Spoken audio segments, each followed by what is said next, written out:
God is very clear about how he wants to be worshiped. Let's begin turning over to Deuteronomy 12. Deuteronomy 12, verses 1 through 9. Deuteronomy 12, verses 1 through 9. And we see God saying to the Israelites here, said, do not mix up my ways and the pagan ways. He says you cannot ever take the pagan ways and say, oh, God, we're worshiping you in their way. This is what it means for us today. We've taken these things to ourselves and we're going to worship you in the way that they do. We're going to call you Jehovah and we're going to refer to you in terms of Elohim and whatnot. But God, understand, this is what we're doing. We're doing this for you. But God was very explicit here in Deuteronomy 12. He says, that's not what I want to see. In fact, I'm going to make it very clear to you that I don't ever want you to do that. And if you do, there will be consequences. So let's begin in Deuteronomy 12 in verse 1 before we move on to the examples of how the Israelites failed in this respect at the end of the book of Judges. Deuteronomy 12 and verse 1. These are the statutes and judgments which you shall be careful to observe in the land which the Lord God of your fathers is giving you to possess all the days that you live on the earth. So be careful. Okay, I want you to be exacting in terms of your observance of these statutes and judgments that I'm giving to you.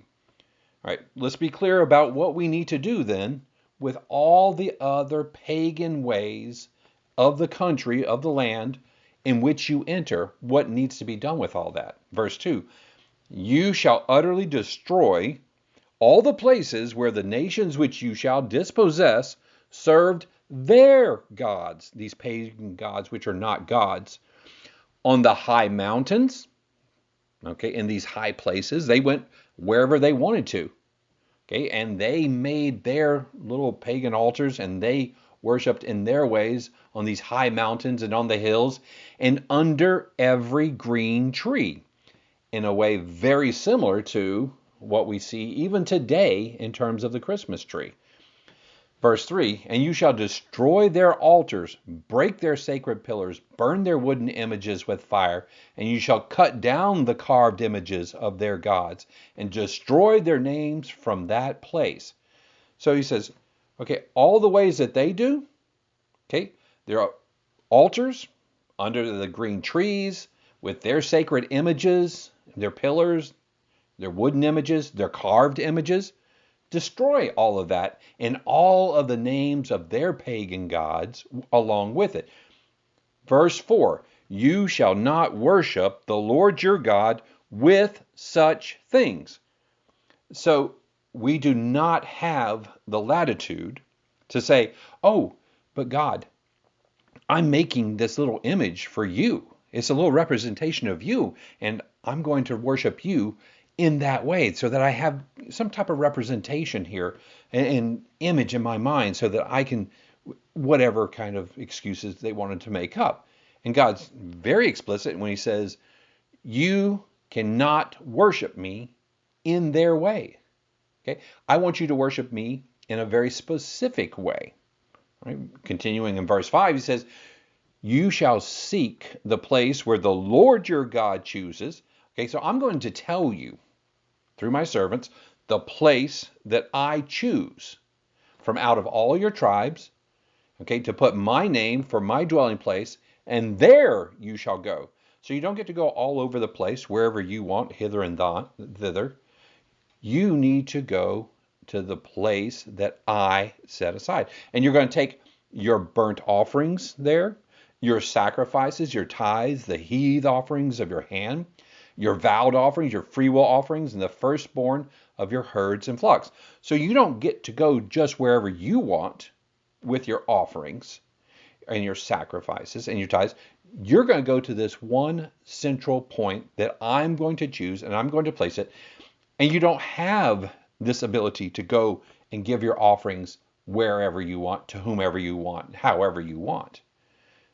Verse 7, And there you shall eat before the Lord your God, and you shall rejoice in all to which you have put your hand, you and your households, in which the Lord your God has blessed you. You shall not at all do as we are doing here today. Every man doing whatever is right in his own eyes. That is not the way that God does it. He does not allow us to do whatever we think, whatever we want, whatever idea we come up with that we believe is good. This rebranding of paganism, this coming to our own conclusion, our own ideas of how we get to worship God. And then, if you would, skip down to verse 32, he says, whatever I command you, be careful to observe it. You shall not add to it, nor take away from it. Again, perhaps that brings certain imagery from the very end of Revelation, where he says, you can't add to or take away from these words of the book unless there are great consequences that you want to come with it. So God's saying, okay, I'm very, very careful in telling you how it is that I expect to be worshiped. And you must follow it. And you do not get to do whatever it is that you think is right. And so this is not only an admonition for them in their time, in their day, but it continues to be an admonition for us today. This is for the world, even more specifically, it is for modern day Israel, his people. Okay, as we've talked about, won't even go to who that is today, but the physical nations of Israel and Judah today, which are scattered around the world in different places. It's incumbent upon them to worship God in a way that he chooses, and yet, as a whole, they're not doing that. And it's also, and perhaps even most importantly, for the church of God today. Right? So he called his people Israel, the church in the wilderness. Okay, you can find that in Acts. But there's the spiritual church, who it's even more important that they not do what is right in their own eyes. We must continue to live by every word of God, not adding to or taking away from it. This is a lesson that Israel had to learn. They failed to understand the importance of living by everything that God had asked them to do, or told them to do, I guess more correctly. So now let's turn over to Judges. Judges 17, and we're going to read through from Judges 17 through the end of the book. And we're going to look at what happened to Israel when they began to do what was right in their own eyes. Judges 17 and verse 1. And as we go through, we need to also notice how one thing leads to another. So as soon as we get off the track, as soon as we become derailed, we skew off into a different direction. And we continue to get further and further away from the truth, from further away from doing what's right. And these things lead to one another. And of course, the admonition that we need to keep in the back of our minds is, how does this apply to us today? How is it then that we are doing what is right in our own eyes, and how is it that that is leading to other things that are wrong or incorrect? But let's today look at the example of what happened in Israel and how it went wrong when they started to do what was right in their own eyes. Beginning in Judges 17 in verse 1. Now there was a man from the mountains of Ephraim whose name was Micah, and he said to his mother, the 1,100 shekels of silver that were taken from you, on which you put a curse, even saying it in my ears, here's the silver with me, I took it. So this man took his mother's silver. She put a curse on it. He brought it back to her. And notice what she says. His mother said, "May you be blessed by the Lord, my son." So again, here he is talking about the Lord, God, the Jehovah, Yahweh. And she says, and this is somewhat, I guess, dumbfounding to me, but she very quickly forgives him and says, "Okay, you stole it. Now let it be a blessing to you." So he then takes it, of course. And again, we're talking about a considerable sum of money. And you'll get an idea here when we see later that someone was only paid 10 shekels per year of silver to work for them. So it was a vast sum. And of it, we see that she takes a portion and does something that she shouldn't do with it. Verse 3. So when he had returned the 1,100 of shekels of silver to his mother, that he had taken from her, and she cursed it, his mother said, "I had wholly dedicated the silver from my hand to the Lord for my son to make a carved image and a molded image. Now therefore I will return it to you." So here it is. She's going to take the silver, and they're going to make a carved image and a molded image, exactly in antithesis to what they were instructed to do in Deuteronomy 12. And this was a continuing law, continuing word of God that they, I'm sure, were aware of at one point in time. But yet they continue to move away from God, and so these things crop up. So here it is, making a carved image and a molded image, and they're doing this out of the silver. Verse 4, thus he returned the silver to his mother. Then his mother took 200 of those 1,100 shekels of silver, gave them to the silversmith, and he made it into a carved image and a molded image. And they were for the house of Micah. So he took these images for worship to the house. Then Micah had a shrine, and he made an ephod and household idols, and he consecrated one of his sons who became his priest. So, okay, we're just going all off the track here. See, so he makes a shrine, which he's not supposed to be making. Even if it was supposed to be a little representation of the tabernacle of God, it was still something that they were not supposed to do. He also made an ephod, which were almost wholly and solely used for the priest. It was something that they wore, and it was a symbol of the priesthood and their authority. And then household idols. Don't know how you get around that. And he consecrated one of his sons. So I'm not even sure that he had the authority, any authority to do that whatsoever. And as we saw, he was from Ephraim. Okay, not the Levitical priesthood. That's where the priesthood was supposed to come from. And yet he consecrated one of his sons outside the Levitical priesthood to become a priest. And then what does it say? Verse 6, in those days there was no king in Israel. Everyone did what was right in his own eyes. So again, the point is here, as we're going to see, this is a resounding refrain that goes from this point all the way to the end, the very end of the book of Judges. So we see Micah doing what's right in his own eyes. He's taking things to himself that he shouldn't. He's doing things in terms of the worship of God that he shouldn't. He's taking and making a priest of a person, his son, that he shouldn't. He was doing what was right in his own eyes. Now, verse 7, there was a young man from Bethlehem in Judah, of the family of Judah. He was a Levite and was staying there. The man departed from the city of Bethlehem in Judah to stay wherever he could find a place. Then he came to the mountains of Ephraim, to the house of Micah, as he journeyed. So here he was, this Levite, who did not have an inheritance, but land was set aside for them.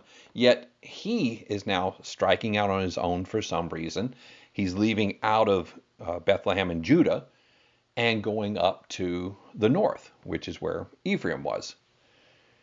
So he came to the mountains of Ephraim, to the house of Micah, as he journeyed. And Micah said to him, where do you come from? He said, I'm a Levite from Bethlehem in Judah.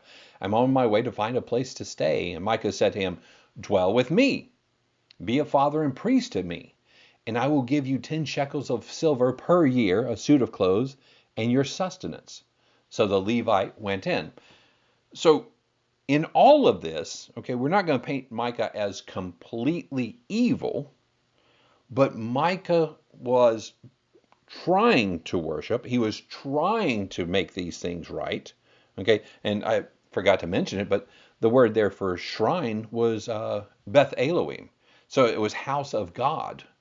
And so it for him was something that he was trying to do right. He was doing it in the wrong way. And we see this here when the Levite comes through, that he says, oh, okay, now we have a Levite who, again, was on his way to somewhere for some reason. Again, everybody doing what was right in their own eyes. And he says, okay, come and be a father to me. So he takes him in, and the Levite was content to dwell with the man, verse 11, and the young man became like one of his sons to him. And so he paid him that 10 shekels a year, which gives us that perspective on how much they spent on the carved and molded images. And again, still how much money they had left over in terms of that 1,100 shekels of silver. And so once again, Micah, verse 12, consecrates the Levite. Okay, he makes him sacred, is what the word consecrate means. And the young man became his priest and lived in the house of Micah. And Micah said, now I know that the Lord will be good to me since I have a Levite as a priest. Now, Micah may have had certain ulterior motives as well, seeking the favor of God, the blessings of God, right? Because he had a Levite. So Micah had this understanding that the God, his God, the God of Israel, would and could, had this ability to bless if they did what was right. But the problem is you cannot force God to do what's right, and you especially cannot get blessings from him when you want to worship him in the wrong way. So nonetheless, he's expecting these blessings because he has a Levite in his house. But of course, what we have to remember too is that he's not going about it the right way. And who knows to what degree he had influence over the Levite, especially since he's paying him to do these things. But nonetheless, remember all that he had in his possession and the way that he was choosing to worship God. So now we come to chapter 18 of Judges. And it begins in a familiar way. In those days, there was no king in Israel. Again, the implication still being that everyone was continuing to do what was right in their own eyes. Now, something I should point out as well is that from Judges 17 to the end of the chapter, these chapters are not necessarily chronological.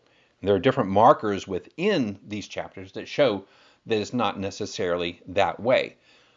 So we have to ask then, why is it then that they were put at the end of the book and squished together in terms of these stories and this continuing theme of everyone doing what's right in their own eyes? And it's because I believe that this is the point that they really wanted to make, and to a certain degree that they were making, from all the way back, if you wanted to go back to Deuteronomy 12 and even before, that the Israelites did contrary to God. They did what was right in their own eyes. And because of this, there were certain consequences that were to follow. So chapter 18, verse 1. In those days there was no king in Israel, and in those days the tribe of the Danites was seeking an inheritance for itself to dwell in. For until that day their inheritance among the tribes of Israel had not fallen to them. So the children of Dan sent 5 men out of their family from a territory, men of valor from Zorah and Eshtaol, to spy out the land and search it. And they said, come, let's go search the land. So they went through the mountains of Ephraim to the house of Micah. So we see again the putting together of these two stories. And so they go to the house of Micah and lodged there. So while they were at the house of Micah, they recognized the voice of the young Levite, and they turned aside and said to him, who brought you here? What are you doing in this place? What do you have here?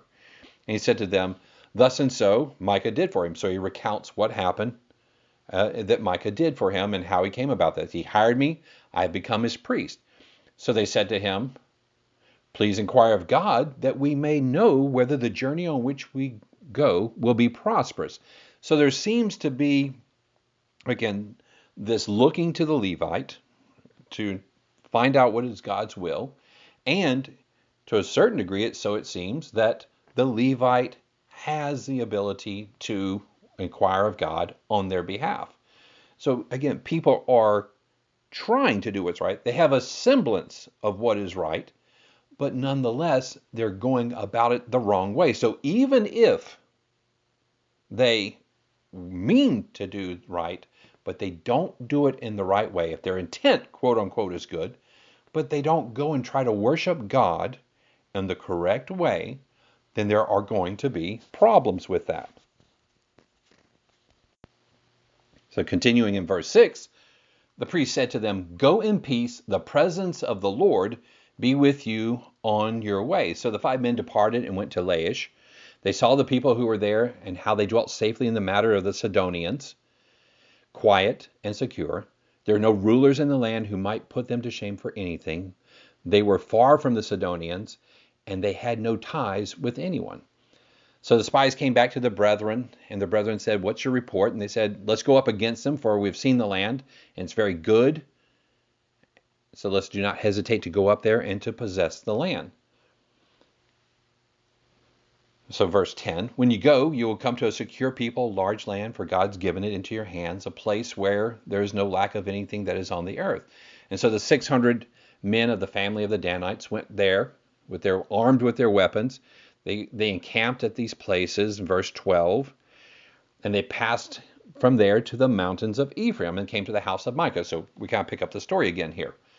So the 5 men then go up, who had gone out to spy out the land, who had previously been at Micah's house. They said to the brethren, do you know that there are in these houses an ephod, household idols, a carved image, and a molded image? Now therefore consider what you should do. So now they're thinking better of this, and there's an attraction of these items to them, and the fact that there's a Levite, and that he had been advising them. So they turned aside, came to the house of the young Levite man, to the house of Micah, and greeted him. Of course, there's 600 men armed with their weapons, who were of the children of Dan, verse 16, who stood at the entrance of the gate. Then the 5 men who had gone out to spy out the land went up, and entering there, they took the carved image, the ephod, the household idols, the molded image, and the priest stood at the entrance of the gate with the 600 men who were still armed with weapons of war. When these went into Micah's house and took the carved image, the ephod, the household idols, the molded image, the priest said to them, what are you doing? And they said to him, be quiet, put your hand over your mouth, and come with us. So, shh, we have a plan, let's go.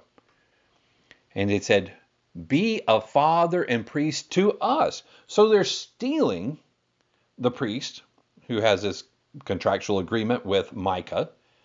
And not only that, but they're taking all these other things that they should not be using to worship God. Yet they no doubt had something in their mind like, well, this is a good thing, let's not mess it up. And they completely ignored what God had told them how to worship them. So he says, okay, put your hand over your mouth. You're going to be a priest to us. Isn't that better for you to be a priest to the household than to be a priest to a household of one man? That you be a priest to a tribe and a family in Israel? And of course, the priest liked that. The priest's heart was glad, verse 20. And he took the ephod, the idols, the carved image, and took his place among the people. So now the Levite's not doing what's right either along the way. Not that he was doing what was right to begin with. So now they are stealing him from Micah, and they're taking the priest for themselves. And the priest saying, oh, now I've got a whole bunch more people to preach to and to influence and to, I guess, be paid from. And who knows what was going through his mind. Of course, they're all standing there with weapons of war as well. But don't forget, the priest was glad in his heart to go with them. So then they turned and they departed, and they put the little ones, the livestock, and the goods in front of them. So now skipping down to verse 28, again, in the interim verses, Micah goes out after them to try to, get back what's his, and yet, of course, he's met with a superior force, and so he thought better of it and went back. And then Dan continued on to Laish, where the people were quiet and secure. They had, in other words, they were kind of minding their own business, but they also had no way to protect themselves, and so they were easily taken over. And verse 29, they called the name of the city Dan after the name of Dan, their father, who was born to Israel. However, the name of the city was formerly Laish. Verse 30, notice what they then did. They perpetuated the problem. Then the children of Dan set up for themselves the carved image. And Jonathan, the son of Gershom, the son of Manasseh, and his sons were priests to the tribe of Dan until the day of the captivity of the land. And so they set up for themselves, verse 31, Micah's carved image, which he had made all the time that the house of God was in Shiloh. So here we have, and it says it twice, that they set up these carved images. Dan continued to be an idol worshiper. The tribe continued to do this all the way until the time that they went into captivity. No doubt this was a part of the problem. They were not worshiping God in the way they should worship him. They took to themselves Micah's idols, they made them their own idols, and continued to set up more idols. And it says they did that all the way up until the captivity, which was around 722, 721 to 718 BC. So again, there was a cause and effect. God said that if you do these things, then I will punish you if you do not do them right. He says, I'm a jealous God. I want you to worship me in the way that I say because I have a reason for you to do that. And Dan did not do that. So what do we have? We start from the beginning in chapter 17 that they start doing what's right in their own eyes. One thing leads to another. Okay, they're worshiping and setting up little idols. All right, so here you have Micah stealing his mother's money, then comes back, they make up some idols, and then he consecrates his son. And then a Levite comes, and the Levite then comes in and is consecrated as the priest, and he continues with the idols. And then now Dan is. Now the whole tribe of Dan is worshiping these idols. And they're getting further and further off the track, and the problem is becoming more pervasive. So now we go to chapter 19. Chapter 19, verse 1. And it came to pass in those days when there was no king in Israel. So again, this is kind of a transition, a segue between these chapters. And we see, again, the implication being that everyone was continuing to do what was right in their own eyes. So it came to pass in those days when there was no king in Israel that there was a certain Levite staying in the remote mountains of Ephraim. He took for himself a concubine from Bethlehem in Judah. Now, we don't know for sure, and I tried to check on it to see if this is the same Levite. And funny enough, most people don't equate the two, but it's interesting to know that this is where the Levite in chapter 17 came from. He came from Bethlehem in Judah. And this is where the concubine of the Levite, of this Levite here, is from. Now it goes on, and so to me, okay, if that's indeed the case, and to me could very well be, since it's trying to, the author here, who is more than likely Samuel, is trying to make this point here as he puts these words together and these stories together. And he's saying, okay, let's continue to see where these things lead whenever everyone does what's right in their own eyes. Now his concubine played the harlot against him, and he went away from him to her father's house at Bethlehem in Judah, and was there 4 whole months. So again, we see some things that don't seem characteristic of this Levite, and perhaps That's why it's not. But nonetheless, all these things are still very interesting. And she was there for 4 whole months, or a period of time. Verse 3, then her husband arose and went after her to speak kindly to her and bring her back, having his servant and a couple of donkeys with him. So she brought him into her father's house. And when the father of the young man saw him, he was glad to meet him. Now, verse 4, now his father-in-law, the young woman's father, detained him. So what we see here then is this concubine who is, again, you're supposed to be the husband of one wife, but he has this concubine who seems to be kind of a second wife in terms of the way that they're portraying it here. It's the father-in-law, so it seems to be that the concubine has some type of spousal standing, as it were. So again, there's some stuff that's not right, and for whatever reason, the concubine decides to go back home to her father's house and play the harlot for some 4 months. Then he goes there, the Levite, and he ends up spending some time, and the father-in-law tries to get him and manages to get him to stay there for a considerable amount of time, even though the Levite's still trying to leave. However, verse 10, the man was not willing to spend that night, so he arose and departed and came opposite of Jebus, which is Jerusalem, where the Jebusites were. With him were the 2 saddled donkeys. His concubine was also with him. Now, to sum it up, they also then went to there looking for a place to stay. So the custom was that, okay, whenever you came among your brethren, all right, that, again, the other Israelites, that they were to offer you housing. And so you could go along the way.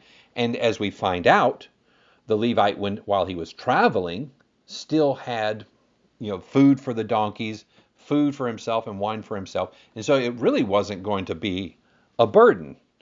But yet they came across, and a lot of people were not willing to take them in. And they go into the square, and finally this older gentleman comes up, and verse 16, from work in the field that evening, who was from the mountains of Ephraim, and he was staying in Gibeah, whereas the men of the place were Benjamites.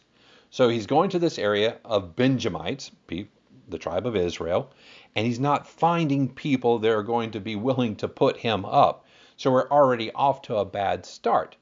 Verse 17, so when he raised his eyes, he saw the traveler in the open square of the city, and the old man said, where are you going? Where do you come from? And so he says, I'm going from Bethlehem in Judah towards the remote mountains of Ephraim. I'm from there. I went to Bethlehem in Judah, and now I'm going to the house of the Lord, but there is no one who will take me into his house.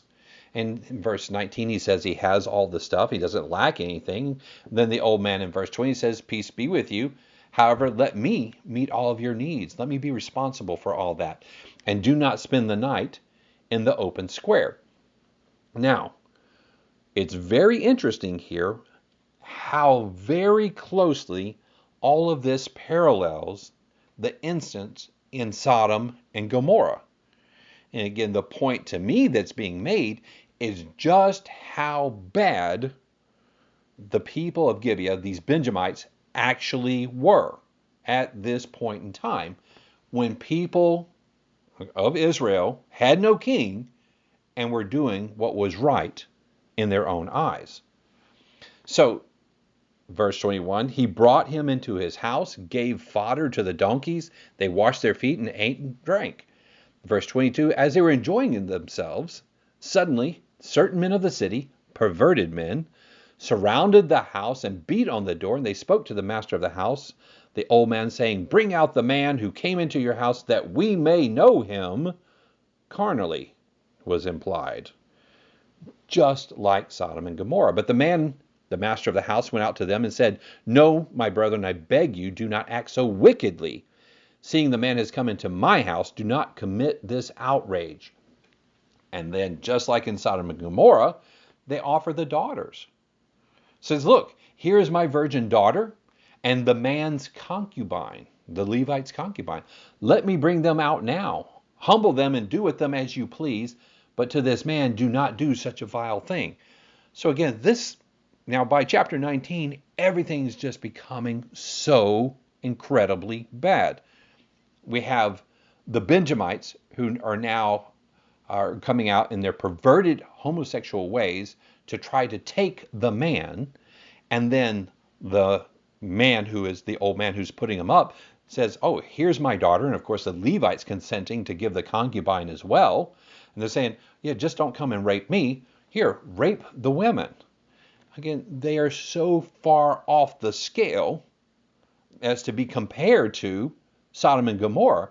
And we see what the result of Sodom and Gomorrah's sins were. It was completely destroyed, save only a few people.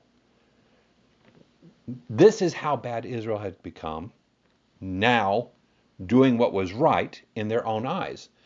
Verse 25, but the men would not heed them, so the man took his concubine, brought her out to them, and they knew her and abused her all night until the morning. And when the day began to break, they let her go. So they had gang raped her through the night. And then the woman came as the day was dawning and fell down at the door of the man's house where her master was, till it was light. So she lay there for some time. But when her master arose in the morning, opened the doors of the house, and went out to his way, verse 27, there was his concubine fallen at the door of the house with her hands on the threshold. She made it almost all the way there. And he said to her, get up, let's be going. But there was no answer. So the man lifted her on the donkey, and the man got up and went to his place. So they had, by virtue of what they had done, killed her. They had so injured her that she was able to make it to the door, and that was it. There she died until, again, the Levite came out in the morning. And you have to be asking yourself, what kind of mindset are they in here? Not just the ones that are raping, but the Levite and the old man, that there's this lack of care and concern for the woman that they don't even keep an eye out. They're not even checking, and that she comes up to the door and dies there. Now, of course, for some reason, now he's enraged. And so verse 29, he gets back to his place and he enters into his house. He takes a knife. He lays hold of his concubine, divides her up into 12 pieces, limb by limb, and sent her throughout all the territory of Israel, presumably to the 12 tribes, to show them what it had been done. Verse 30, so it was that all who saw it said, no such deed has been done or seen from the day that the children of Israel came up from the land of Egypt until this day. Consider it, confer, and speak up. So now even the Israelites can see just how bad things have become, such as it had never before been seen since they had come out of the land of Egypt into their wandering into the promised land, into the time of Joshua, and now the end of the Judges. And there was no king in the land, and everyone did what was right in their own eyes. So now in chapter 20, all the children of Israel come out from Dan to Beersheba, from north to south, as well as from the land of Gilead, and the congregation gathered together as one man before the Lord at Mizpah. And all the leaders of the people, all the tribes of Israel, presented themselves in the assembly of the people of God, 400,000 foot soldiers who drew the sword. So now they're fuming at what had happened in Gibeah. Now, verse 3, the children of Benjamin heard that the children of Israel had gone up to Mizpah. Then the children of Israel said, tell us how this happened. How did this wicked deed happen? So the Levite, the husband of the woman who was murdered, so again calls him the husband of the concubine, answered and said, my concubine and I went to Gibeah, which belongs to Benjamin, to spend the night. So he retells the story. Skipping to verse 8. So all the people arose as one man, saying, none of us will go to his tent, nor will any of us turn back to his house. But now this is the thing which we will do to Gibeah. We will go up against it by lot. So they chose 1 out of 10 of every man that can fight. And then when they come to Gibeah, so that when they come to there, they may repay all the vileness that they have done in Israel. So everyone now is incensed with the tribe of Benjamin because of what Gibeah did to the Levites' concubine. So they united together as one man. Verse 12, the tribes of Israel sent men throughout all the tribe of Benjamin, saying, what is this wickedness that has occurred among you? So they are righteously indignant, and they do see this as wickedness. But again, how did they get to this one point? It's because they continue to do what was right in their own eyes. Now, therefore, verse 13, deliver up the men, the perverted men who are in Gibeah, that we may put them to death and remove the evil from Israel. So the rest of these people were still trying to stay on track. But the children of Benjamin would not listen to the voice of their brothers, their brethren, the children of Israel. Instead, the children of Benjamin gathered together from their cities to Gibeah. So they came to make this stand, this stronghold in Gibeah, to go to battle against the children of Israel. And battle they did. And many people died on both Israel's side and on Benjamin's side. Skipping down then to verse 26, then all the children of Israel, after they had then been there and they were doing all this fighting for 2 days, they went up and came to the house of God and wept. Now they decide to appeal to God. They sat there before him and they fasted that day until evening, and they offered sacrifices before God. And so the children of Israel inquired of the Lord.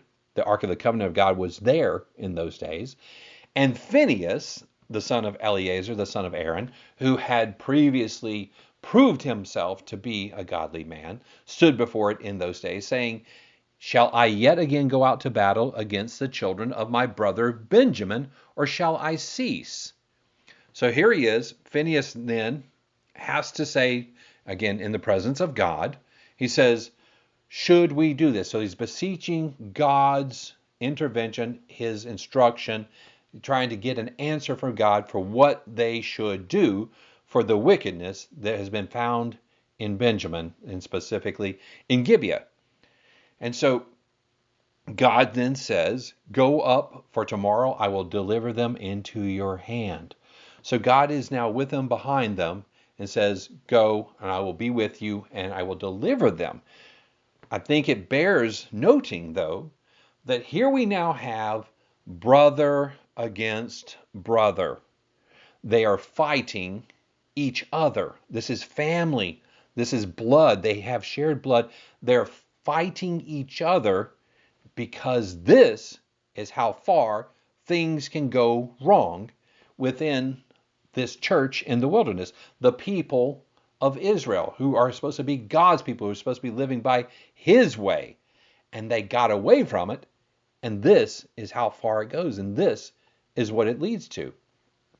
So now skipping down to the last verse of chapter 20, the men of Israel turned back against the children of Benjamin and struck them down with the edge of the sword.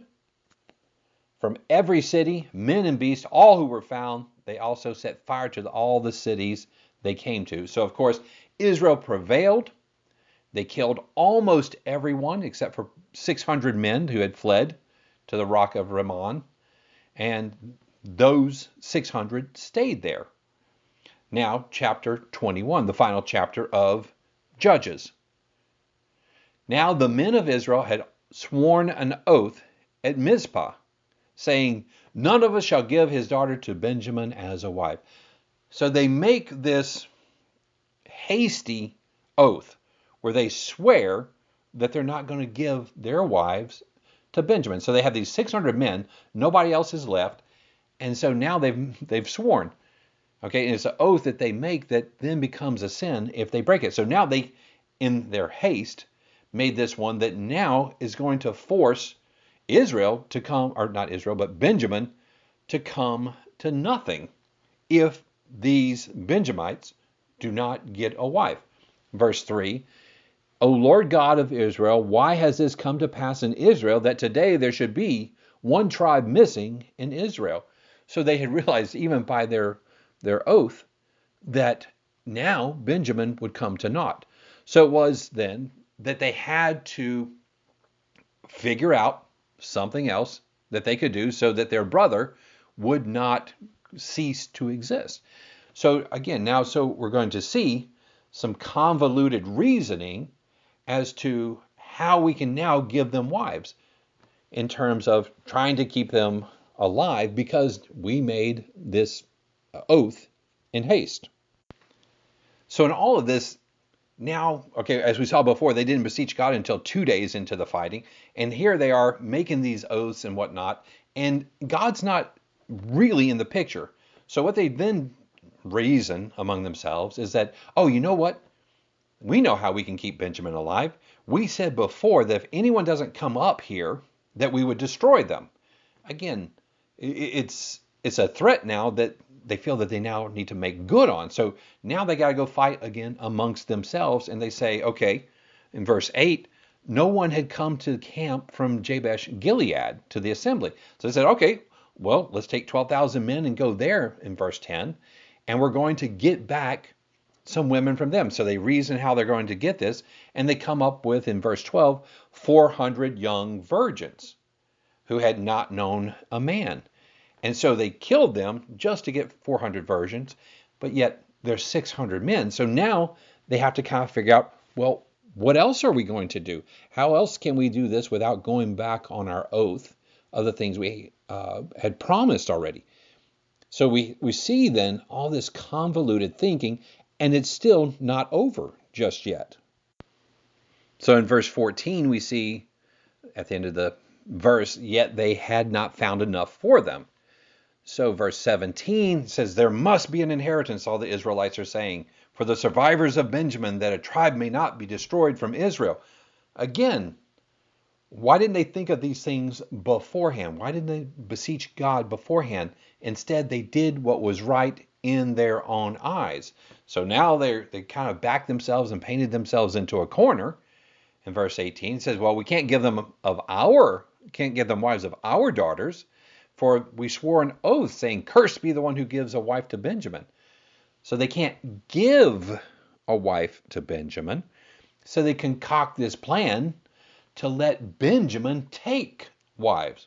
So again, breaking the whole spirit of and intent of the oath, but they reason among themselves and they do what they come up with.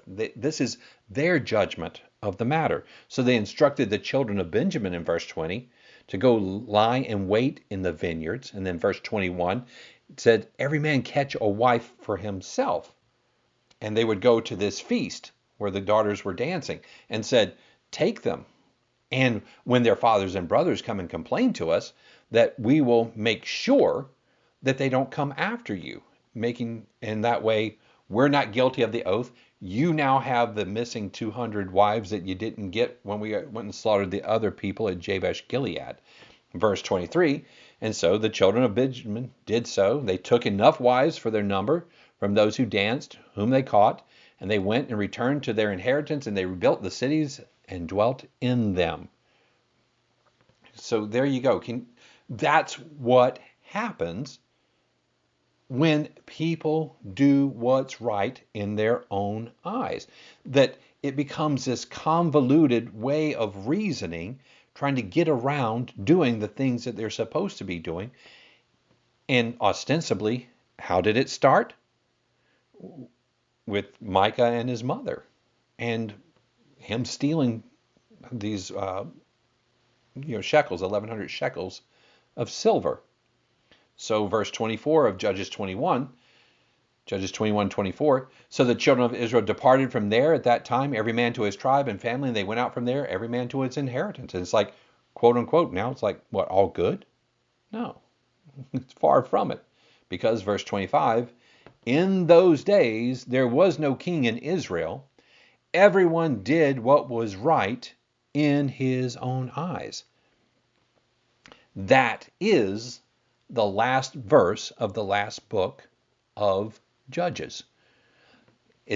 We're left in no uncertain terms with exactly why all these things happened, why everything came to pass, why it was such a mess. It was because everyone did what was right in his own eyes. So perhaps now we're beginning to see how it is that these little things, these things that are seemingly insignificant, how they can lead to catastrophes. It goes from this, all things being pretty good, to now the whole nation fighting against each other and almost eliminating a whole tribe of Israel because they were doing what was right in their own eyes. So perhaps now we can understand just a little bit better what Proverbs 14:12 and 16:25 say. They both say the same exact thing. And it's a good memorization scripture. It's kind of a foundational scripture in light of all that we've read today. In Proverbs 14:12 it says, "There is a way that seems right to a man, but its end is the way of death." So there's a way that seems right to us. We can reason around it. We can come to conclusions that, yes, I'm doing this for this reason, and so, yeah, it should be good. It should be fine. All the while ignoring the explicit instructions of the Bible. So next week, we're going to continue this in terms of what it is then that we should be doing if we shouldn't be doing what is right in our own eyes.